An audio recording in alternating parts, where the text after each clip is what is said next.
webinar. All right, sorry about that. So my name is Faith Nawaji, and I'm the African representative for the GEMEX ECFMG FEMA program. And you're very welcome to the AFREhealth Health Professions Technical Work Group webinar with the topic on translation science. So just a few housekeeping norms. Please ensure to keep your microphones on mute, and for the best advantage for your ability to hear well and follow through, you can always have your video switched off, and you can switch it on if you will be given chance to talk and project your questions to the speakers. So with me today, I have two panelists who are very experienced in this topic. We have Dr. Janet Maldenovic, who is currently the president of FEMA. FEMA is ECFMG's Foundation for Advancement of International Medical Education and Research, based in Philadelphia, US. And she'll be taking us through the topic translation science in health professions education.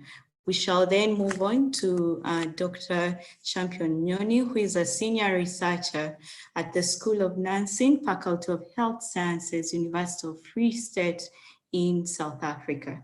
So without wasting any more time, I would like to now invite the first keynote speaker for this session, Dr. Janet Maldenovic, to take us through the first session. So I'd like to share my screen.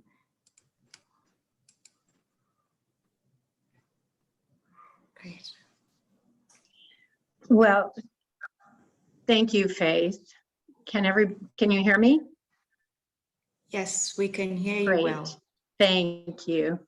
Well, good afternoon. I'm with you today from Seattle, Washington, which many of you know is a rainy city on the west coast of the United States. But if you haven't heard, we are hotter than 99% of the world as we are going through climate change. So thank you so much for inviting me to speak about a topic about which I am very passionate: the need for our health providers to understand the importance of caring for our patients today based on evidence, while considering the patients of tomorrow, for which we will need new evidence. Thus, the very broad topic of translational science. So my first disclaimer is that this is laced with much of my own personal opinion. In the United States, where I've worked the majority of my career, I know that our own institutions have not broadly embraced this curricular advance in our schools of medicine. However, I will try very hard to justify how I have come to my belief that these educational goals are critical for our next generation of physicians and other healthcare providers. Obviously, you will need to decide for yourself. Next slide, please. So today I'd like to start by discussing what it takes to create new knowledge for patients and population. That is, what kinds of research are necessary to create better patient care. Next, I'd like to spend some time persuading you of the rationale, creating the case for educating our students and trainees in our various schools of health professions in some of the basics of translational science. And finally, I'd like to use some of my own personal experience to talk about dealing with the consistent and known barriers to changing a curriculum or developing a new curriculum, or in fact, doing anything that disrupts what we as universities, faculty, and professors have always done. Next. So here is the shortest, most concise definition of translational science that we all have seen. For many decades, we have said that taking something from a laboratory to the bedside of a patient, wherever that bedside might be, is what translating science into care is about. But it is also critical to recognize that having astute, skilled clinicians is about understanding and observing carefully what they see at the bedside, and knowing how to take that back to the bench. No matter what that bench is, yes, a mouse or a cell, but also a health system or a clinic. This is critical. So translational science is, if you will, a two-way street or a perpetual cycle. Next.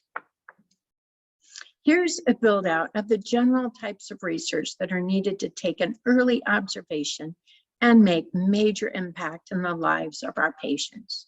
Just think of the CRISPR impact that we have recently witnessed over the last 9 years or so.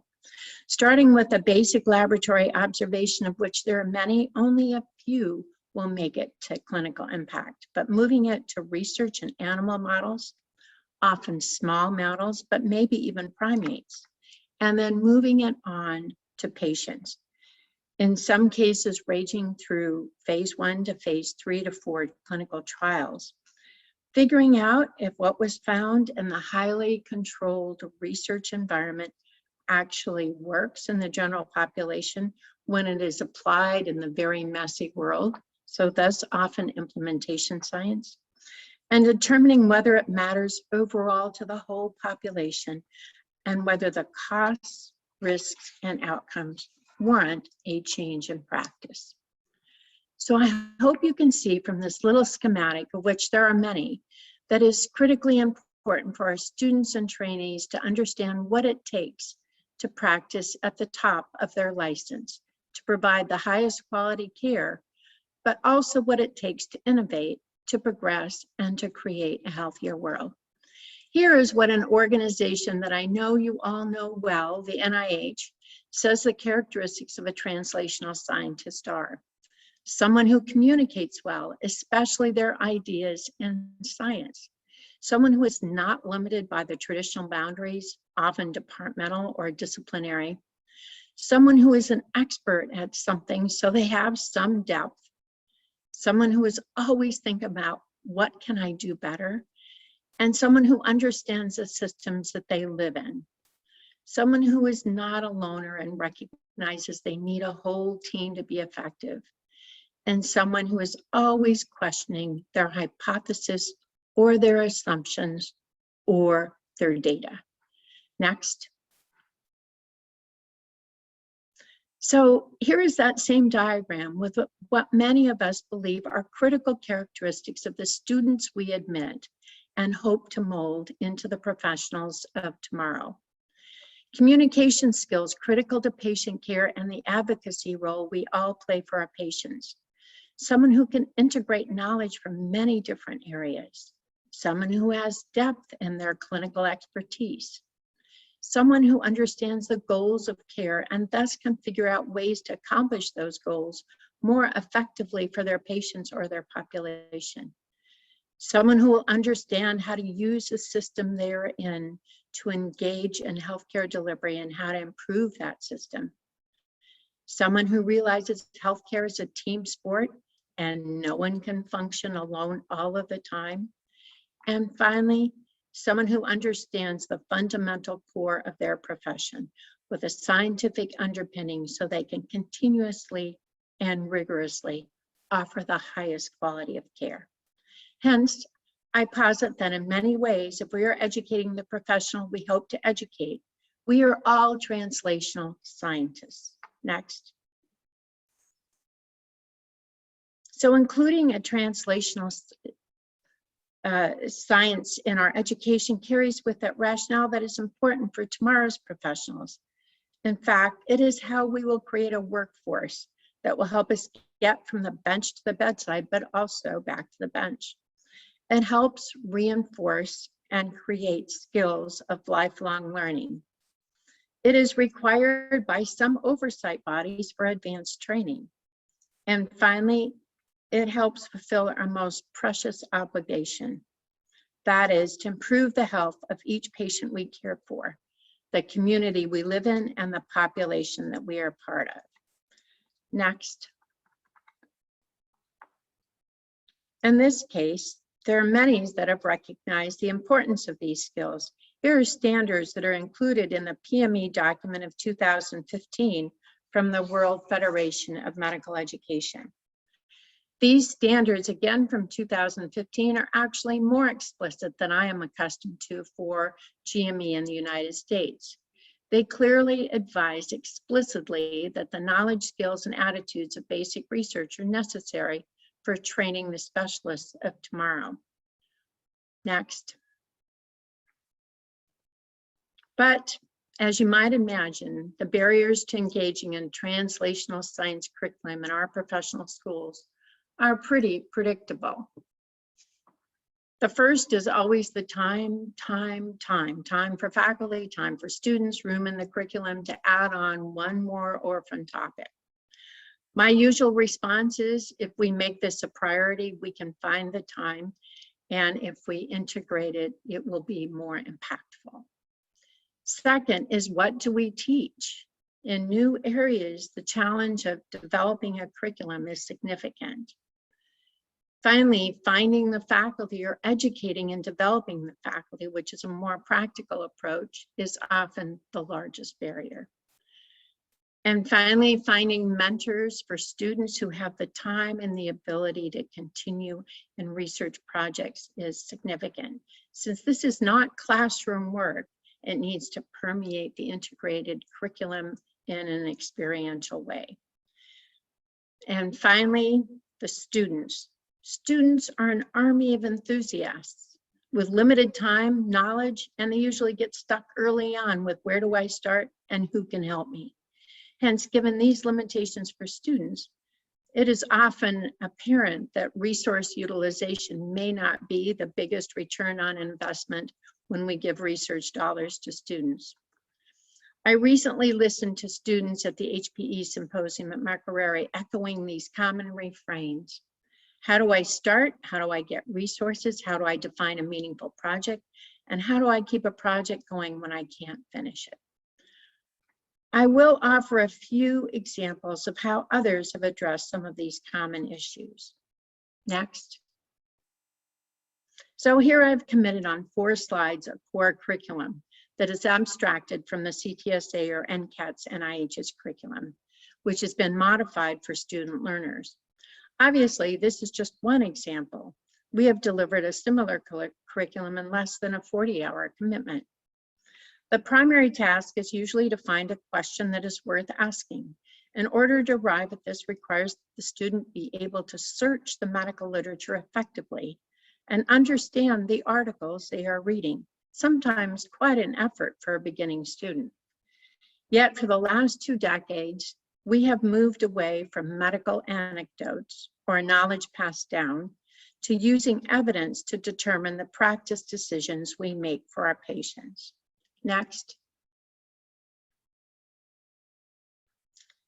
So evidence-based medicine, or more appropriately, evidence-based practice, is often taught now in professional schools and aligns quite nicely with the beginning of any research curriculum, led by the 5 A's: ask, access, appraise, apply, and assess.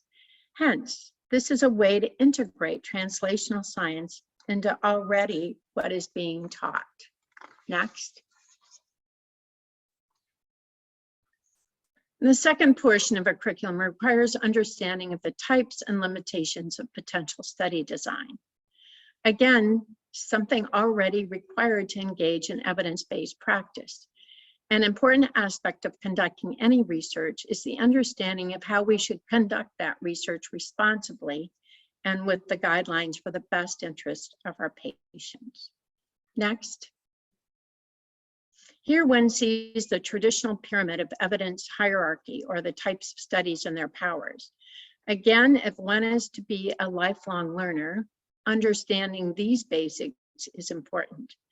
As someone who finished training in medicine some 40 years ago, I can firmly attest to this. Next.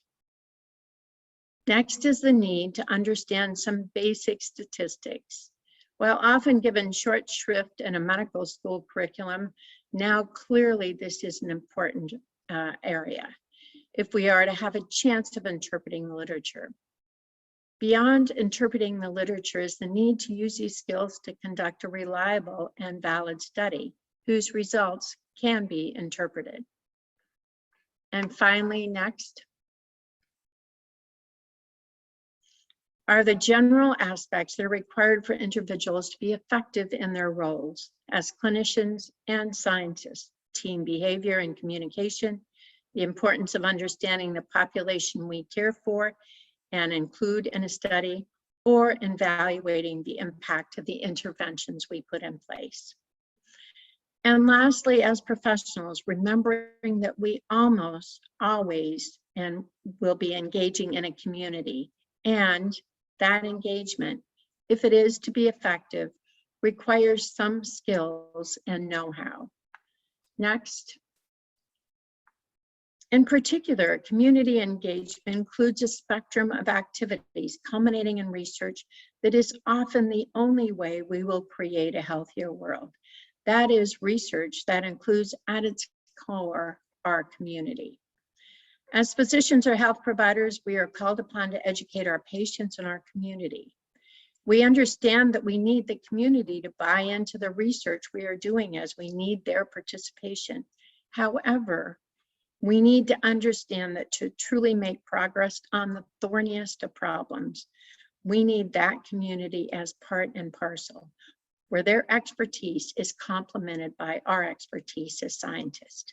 That is the power of community-based participatory research. Next. Now I'd like to describe just a few examples with a reminder of just how important it is that the curriculum involve active engagement in real world with relevant research. There are hundreds of inspirational examples. So here are only a few thoughts about approaches that have led to better education and training in translational science for tomorrow's workforce. Next. The first is a long-standing short course in translational science, started by the American Thoracic Society with the particular goal of advancing skills so local practitioners can tackle the problems of respiratory diseases in their own communities. Founded by Dr. Boost in 1994, this is a short course called Methods in Epidemiological, Clinical, and Operations Research, with the specific focus of developing research capacity. Now integral to the mission of the Thoracic Society around the world, this program continues as a 5-day experiential course with mentors, having now trained well over 2,000 individuals throughout the world. Here, even a short experiential course advances faculty skills, serving to jumpstart faculty as they gain their own experience and skills and their specific areas of interest. Next, I always like to cite this example, as it is the one that really brought home the power of community-based participatory research for me. Women in Haitian communities are plagued by one of the highest rates of cervical cancer. While its origins are due to HPV and are known, unique aspects of the virus, coupled with cultural mores, may contribute to this significant finding in the Haitian population. When students and communities were engaged in this research, initially envisioned and developed by Dr. Aaron Kobitz in Miami, they were able to design a method of self-detection that was unique and allowed Haitian women to be screened for this infection, thus markedly decreasing the rate of cervical cancer. Without this community-based participatory research, the medical enterprise would still be in the dark about the issues that precluded cervical cancer detection. Next. With respect to the issue of developing project mentors for students, many of you are aware of the work the organization that I represent has done over the last 2 decades. FAMER has had a model where its fellowship includes a mentored project that is local to the community, often the community of institution. We do train our mentors, and we train our fellows to become mentors. While we have been focused on skills for education and health professions, we are expanding our curricula, and our curricular and translational science will evolve. This will be focused on faculty development, and it is in the works and will include a mentored project. Next, finally, the student challenge. Where to start with a question, with resources, and with the longevity of virtually any research project requires. Here is a group of students from 6 professions who come together for 1 to 3 months to continue in a community-based participatory research experience. They run the project in a rural community under a faculty and a community advisory group. This project originally addressed the problem of premature births in young women, and here has now morphed to improving nutritional diets by abolishing the food desert that existed in this community. Next.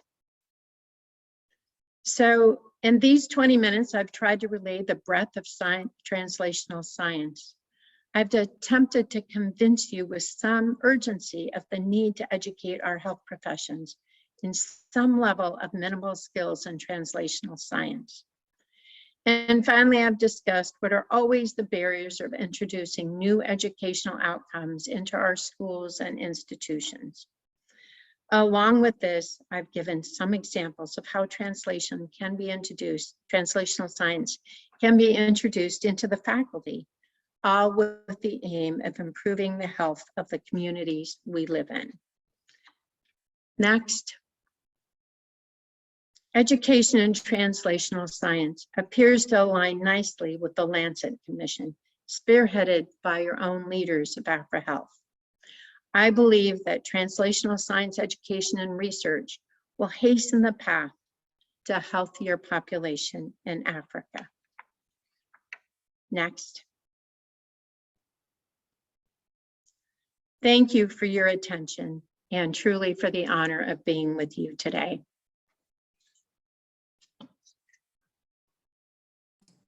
Thank you so much, Dr. Jenny.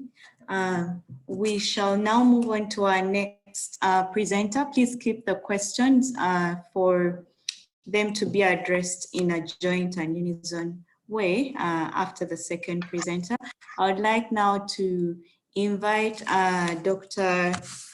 Nyoni Champion to take us through his presentation.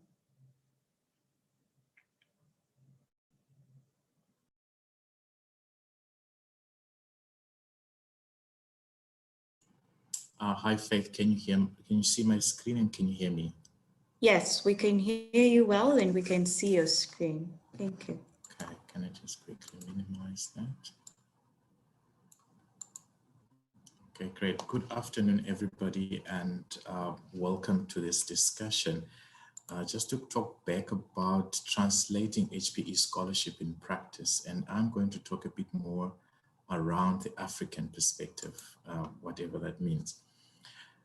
So I'm Champion, and as it has been pointed out, I'm a senior researcher in nursing at the Faculty of Health Sciences at the University of the Free State in Bloemfontein, South Africa. And I have been involved in various organizations beyond my university that all deal with health professions education. I am currently the chair of the AFREPEN, which is the Africa Interprofessional Education Network, which works quite closely with AFREhealth in the issues around IPE.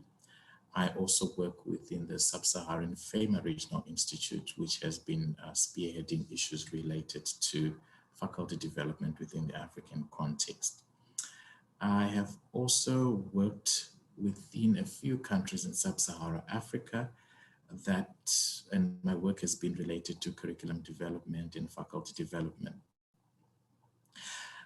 As you can see, I'm just creating a sort of a context of what my presentation would look like and the obvious bias that is going to come through as I'm going to talk. It's just generally challenging what an African perspective would definitely mean, that one person cannot necessarily speak on behalf of the entire 52 states within the continent. But what I'll share within my perspective related to translation specifically of HPE evidence is something that might resonate with some of you, or in some cases might be quite different. So the aim for this talk is not necessarily to provide solutions around translating HPE into our context, but to start a conversation, to ask the questions around, would it be easy to get our knowledge and just throw it within our context and automatically expect straightforward results? So we recently wrote a paper that was submitted to one flying journal, high-flying journal, as we all expected to do. So our paper it's actually a proposal that was on a case study. We're looking at 8 universities in sub-Saharan Africa, specifically at their response to the COVID-19 pandemic and the whole remote teaching, which appears to be quite a proximal alternative to continuing education in higher education. So one of the editors of the journal where we submitted the paper was quick to question, why do we need this again? We have had so many papers in the last couple of months that have been submitted to numerous journals across the world, reflecting low and middle income countries and how they are relating to remote teaching. So he questioned, what would this paper and this research present? So as a consortium team of this experts in health professions education in the region, we sat and we thoroughly thought about this, and we saw this as quite a valid question. And we started having conversations and pondering on, what does it really mean? I mean, does it mean that we forget about this and say we can always get evidence from somewhere else and apply it? One of the members of the team even asked, are we assuming that the context, for example, in Bhutan, where a paper was published on remote learning, is similar to our African context? I mean, there were so many questions around this, and it intensely drove me into a rabbit hole on questions around what is the context, what is the African context? Why should stuff that's done in Bhutan, for example, not resonate with us? Or why would it resonate with us? And how will this make a difference if we start questioning this? So when I was still in that rabbit hole, Mubuke quickly contacted me on behalf of the AFREhealth to have a conversation around translational science, specifically for HPE evidence in Africa. And this is sort of what came into mind. And I'm going to try to speak to all of these 4 elements. And I'm hoping that these elements will resonate to some extent with what you are going through and might not as well. Okay, so the first one that I wanted to speak about related to the African context. Professor Adres Malata, who is a dynamic nursing scholar from Malawi, usually uses the big 5 as interesting analogy when she expresses the African nursing context and the challenges that come within that. And I'll sort of steal this analogy to reflect some of my ideas that are linked to how the African context can influence translation, not only of general science, but health professions, education science in our settings. The initial issue that comes to light has to do with this heavy disease burden. It is clear that Africa, especially sub-Saharan Africa, has some of the heaviest disease burden globally. To an extent, we're all battling with HIV and AIDS. I mean, with most of the countries that have the world's highest infection rates, for example, the Kingdom of Lesotho, Eswatini, and South Africa, still within the sub-Saharan region. We know that close to a quarter of the population in Lesotho is HIV positive. This is in addition to other communicable diseases such as TB. We can also have honorable mentions of malaria, meningitis, chronic conditions, and our maternal and neonatal mortality rates are usually above the global average. This disease burden is coupled with a limited number of human resources for health. So the number of the health workforce in practice, especially in our public health settings, is far below recommended statistics. From a nursing perspective, again, it's even worse that we know now that by 2030, we need at least 13 million nurses to cover a gap. And at a practical level, looking at the stats, for example, in Lesotho, where the WHO recommends 2 nurses for a population of 10,000, the country is operating at 0.6 of a nurse for the very same population. If we look at that very same workforce, health workforce that's in practice, they are operating in very difficult infrastructural challenges. The infrastructure is often dilapidated, not relevant, unmaintained, and usually even a hazard both to the health workers and also the patients that they serve. Some of our hospitals don't even deserve the name to be called hospitals. We constantly see patients being referred somewhere else, being turned out, or turned down rather. And I mean, we even see our own leaders fly out of our country to Asia or to the West for better healthcare, so they say, because our infrastructure perhaps is not good enough. That the COVID pandemic was an excellent indicator. It actually uncovered the whole veil of what's happening within the health systems in our country and in our region. I also wanted to touch on the realities of instability and the conflict which is in our states. We know of civil wars, we talk about insurgents, we talk about abductions. I mean, recently we have seen what happened to school children in northern Nigeria, and we're talking of the presence of insurgents just a couple of months ago in Mozambique, which had a riveting impact on the sub-Saharan African region. Lastly, I want to touch on the lack of financial investments in general for healthcare. Our governments are all classified within the low and middle income bracket, and investments for health and research are usually very low, and definitely health professions education is not a priority. So we constantly see this happening where these meager resources are insufficient. And a nice proximal example is always related to nursing, who are usually the single largest health professionals in most systems in Africa, but their training is still linked to hospital-based institutions where hospitals have to battle in prioritizing education versus the day-to-day patient care. So, how does this link to my next slide? When we're talking of translational science, we're talking of the application of knowledge in practice, in education, and so forth. So the next question for me is a bit of a more philosophical nature, because it boils down to determining at the end of the day, what is it that we call knowledge? What is it that we're calling gold standard? And who even says this is appropriate? We know in South Africa, about 5 years ago, if you remember, students, and rather students groups, were questioning the entire definition of what is education and what are we calling knowledge and who determines this knowledge, especially within the African context. We've all learned that the process and concept of decolonization goes beyond just changing the names of things or infrastructure or buildings, but takes a rather transformative approach which positions the essentiality of indigenous knowledge systems, which are often not regarded in so many of the hierarchies of knowledge. We are seeing an interesting wave, for example, within health professions education that are talking to competency-based education. And in some institutions in Africa, we have seen institutions grapple with embedding competency-based education.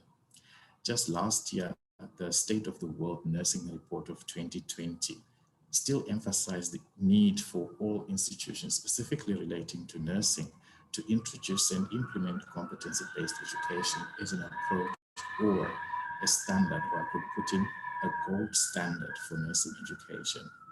We have witnessed countries grapple with this. And in a recent paper that we published in the journal Nursing Education Today, we evaluated a case in one country where we saw huge struggle in implementation of the concept.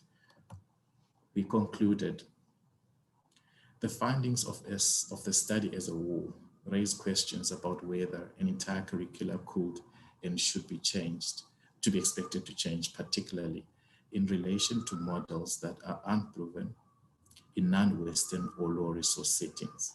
The participants' views expressed in that particular study showed that a once-off investment in a low resource setting had not achieved some long-term or sustainable curriculum change. And we saw now an old curriculum and a new curriculum all coming together, being patch-milled, and we are not so sure to what extent this has implications on the next generation of health workers. My next slide is talking to educators, and this for me is also quite a sensitive area because of my involvement with faculty development in various spaces in the continent. And I'll talk just to two main issues amongst the educators that are within our continent, and these are relating specifically to quantity on one hand and quality on the other hand. So relating to quantity, I'm sure we're all aware and we can relate with this huge shortage of educators across all professions within the continent. And I mean, when we speak of quantity, numbers speak volumes. A couple of years ago in Zambia, for example, they were operating at less than 20% of the nurse educators that are needed to sufficiently meet their graduating needs. So definitely this drives the only nurse educators that are in the system up the wall. They are overburdened with this high number of students, with the shrinking traditional placement opportunities. And these challenges are even worse when we now try to introduce new curricular innovations, new changes that are aligned with best available evidence on this very overburdened health workforce. On the other hand, when we look at the quality, I'm specific as to what actually defines an educator. An educator has to have disciplinary knowledge, and I mean, they have to be at the top of their game when it comes to their knowledge. In addition, what separates an educator from a clinician is that the educator should and must have an education qualification. Educators need to be trained on how to develop, how to teach, how to develop curricula, how to assess students, and even interpret educational research. It is unfair to expect a clinician to automatically or overnight become an educator purely because they are very good clinicians. So in addition, we sort of peak that the lack of educational qualifications for most of the lecturers within our institutions can be a strong influence on the inertia related to research in health professions education, and also translating such research within our context. Some institutions and professions have sort of tried to address this, and we know, for example, in South Africa, Lesotho, and Namibia, for a nurse to teach within a nursing education institution, they need to have a full, at least a 1-year qualification at postgraduate level in nursing education. And this qualification is registered in their councils, but this does not cut across all professions. And efforts such as, workshops or 2-day lectures and so forth, in my opinion, are insufficient to develop a proper educator. I always say I would not be ready to go to have an obstetrician or to have a gynecologist who was trained in a 2-day workshop or in a 1-week facilitation. So it needs to have a serious intention in terms of improving the quality of our educators. Reaching almost to my few last slides, I wanted to talk about some of the few drivers that I think are also quite significant when we talk about translational science and translating evidence within specifically the HPE context in the African setting. That you see, our historical legacies that are linked to the establishment of our own institutions as higher learning do still influence and permeate in our own thinking, where innovation is still questioned. We have done these things over and over again, and this has resulted in this, and therefore we're not ready at institutional systems level to result in any change. We have also seen that our leadership can also be quite impeding, both at a regional level and also within the institutions, where the discourse around HPE research remains still marginalized, and again, linking to institutional priorities where advancement of HPE might not be a priority. One last issue around publications and journals, which I really wanted to speak to, is that we still survive in situations or institutions where African-specific journals, or rather let me call them local journals, are not viewed in our own institutions in the African continent in the same light as international journals, or for example, those in the ISI listing.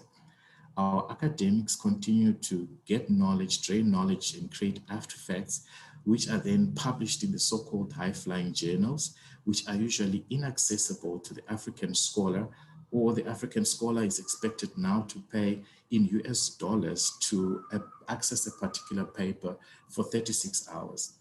Publishing in these journals is still revered in our institutions, and our institutions can actually, publishing there can actually set you up for promotion, where often the discussion of the problem is far-fetched from the African context. I'm sure some of you that are in here have had a paper that's been rejected because it's too contextual, or people outside the African continent would not understand. So in my opinion, I feel we are contributing to the knowledge drain, and we are limiting the development of our own African scholarship and publications within our own journals. We may complain that, well, the local journals have a low citation score. Yes, they will have a low citation score purely because we as Africans are not citing them. We might complain they have a low impact factor. Again, yes, they will have a low impact factor because as we Africans are not promoting our own journals. We are contributing to this perpetual cycle of knowledge drain. My last slide. When we started, Dr. Jenny spoke specifically about means and issues around translation. And I came in to bring in an African perspective, which I'm sure you're also questioning if it's really an African perspective or just a perspective. But my aim was to bring around the complex African landscape that eventually questions this directed translation of evidence, at times generated from other contexts into our context, or generated in better resourced settings into our context, and expecting similar or the same results. We know that it is clear that our context is a very different context, and it has so many issues that would come in. And I wanted to end off this talk by presenting some of the thoughts that I think should drive our conversations as African scholars as we engage with evidence, as we engage with generating our own evidence, and hopefully in translating it into our setting. And these are issues around how do we take advantage of regional networks such as AFREhealth to continue a conversation? How do you take about regional networks to start support systems to enhance research capacity and include other aspects or other areas within our continent which are usually quiet or have no contribution to science? In the same vein, how do we look at the national environment to contribute to investments within HPE for our educators, for curriculum development, and specifically looking at contextually relevant systems that we would be proud of when we link to our outcomes? How do we start questioning research and interventions that are educationally motivated, and thinking of transformative research approaches such as a realist evaluations where we question what works for who and where and why? And then looking at how do we embrace the varieties or rather a definition of knowledge that is more Afrocentric, that questions epistemological issues, and we become more inclusive in including our own indigenous knowledge in influencing the strategy or the structure of what we call knowledge and how we implement it in our context.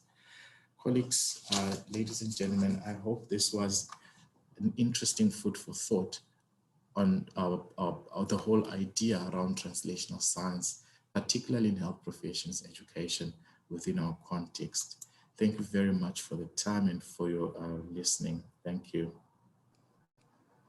Thank you so much, Dr. Champion. That was great. And now we shall give an opportunity for, if you would like to raise a question to the panelists, please click the raise your hand button in your your functional button so that we can identify you, and then you can be able to project your questions to the presenters. As that happens, I'll go through some of the comments in the chat so that I can be able to see a few of them answered by the panelists. So we have someone called Lubega Jason, and he's saying merit-based granting of teaching positions is good, but it should be followed by training in education of lecturers. And that is then linked to a question on, but where in Africa can we get access to health professions training in the various domains to enable the educators to deliver their education in the right way. So the question pretty much is about where can they gain access to be trained in health professions education.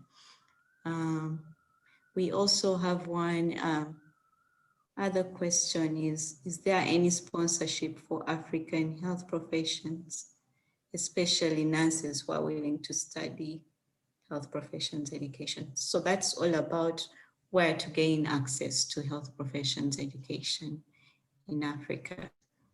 So I think that's all in that chat that I see requires some address by the speakers. So Dr. Jenny and Dr. Champion, you can have a shot on that as we identify a raised hand.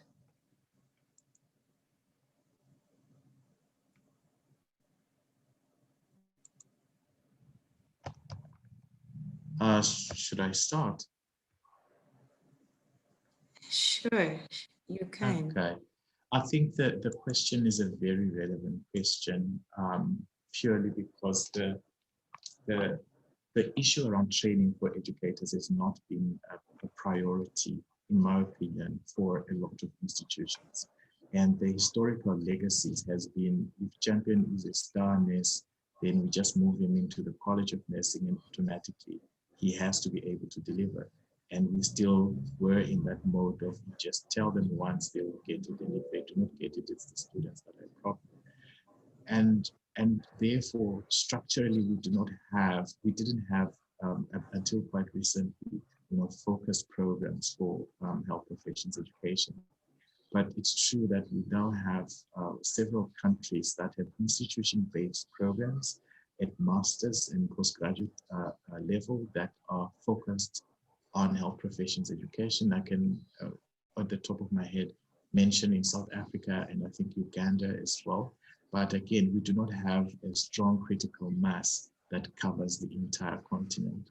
And through partnership with FAMA, there was again the fellowship in health professions education, which was also a vehicle towards health professions education. I'm sure FAMA still is offering that, and there are sponsorships, if I remember quite well, around that. And Faith, you have been sharing such information within the African network. Thanks. Great. Thank you so much, Champion. And I would like Dr. Jenny just to talk about the various opportunities that are available for health professions education through the FAMA regional institutes. Yes. Dr. Jenny, you're muted. Thanks. Thanks, Champion, and thanks, Faith. So as you know, FAMA has had a model for 20 years of educating healthcare professions educators. And over the last year, we've taken the opportunity to move our traditional model, which was based in Philadelphia, to an online model, virtually opening access without cost to individuals who apply. And this year we have had the largest number of applications ever, and our focus is really to take individuals into this program where there is no FAMA Institute available to them. So that is one program that will help develop capacity, we believe, in areas where there is a lack of capacity right now. FAMR also is increasing the number of institutes with the thought that in Africa, in the next few years, we will have 2 to 3 additional institutes. And we are in that process right now. Thanks to Faith's work, we know that there are about 7 countries in Africa that do not have advanced degrees in health professions education. And so we will focus in those areas to support universities in those degrees. In addition, our previous program, which was partnered with Kiel University, will now be available to institutions that sponsor a FAMR Institute. So instead of having a master's degree in health professions that was out of England by the England requirements and criteria, we will move this to local context, to local universities. So universities that do not have health professions degrees may partner with FAMR to establish that degree and collect their own tuition. Again, this is about building capacity and moving what FAMR has done as a successful model in the last 2 decades to a more accessible online program. This will still be a 2-year program. It likely can be partnered with a master's degree, which will have a shorter track in the long term, but will include the oversight and mentorship of the unique project. As we said, we hope to build a workforce, but a workforce that is not only educated in health professions education and the basics of teaching professionals how to teach, but we'll also bring in new curricular areas. So we will add an area of translational science. We will also add a primer on accreditation, since everybody needs that in their health professions work. And we are also focusing right now on a new curriculum, competency-based medical education, which will begin in August, and that will be in a pilot phase for the first year, and then we'll move out generally to FAMR institutes. The 4th area is an area of creating new skills for clinicians in the area of point of care ultrasound, which has moved into their health professions areas, and is creating a new way to diagnose and care for patients. And as you know, was critical during COVID. So this is a skill set area for clinicians of all backgrounds who touch patients. And so that will also be a new area of curricula development. So I saw one comment that says the criteria are rigorous. Was that, Faith, can you help me with that so I can respond to it? Sure, there is a comment from Ephraim that says FAMR criteria is a bit rigid for new graduates or those working in clinical aspects who want to transition to teaching. I think. Okay. How can so I would love to hear how that is seen by you. Again, I do think that it is a very rigorous program, and the question is, can we create more short courses that will help us advance individuals who may not take the entire FAMR curricula? Because I too believe, as someone who has again spent 40 years in academic administration, that there are critical aspects that are applicable at various times in your career. And while institutions have different requirements for tenure track positions or full-time teaching positions, as we move to education in the field, we need to have a broader approach. And much of what we do is experiential, and I know that there are different cultures for health professions. Again, I think because I was educated, actually, to be honest, by my nursing faculty and my 5 nursing schools that helped me understand the various cultures. And so I think it's important to understand what the needs are of the community and to try to adapt to that. And I think FAMR is on the course to trying to do that. So there is a last question, and I will give this a chance for both of you to address.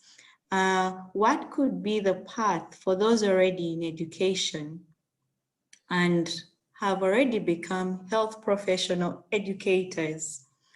what could be the path for those already in that, and to sustain capacity building and to engage in capacity building for themselves as educationists.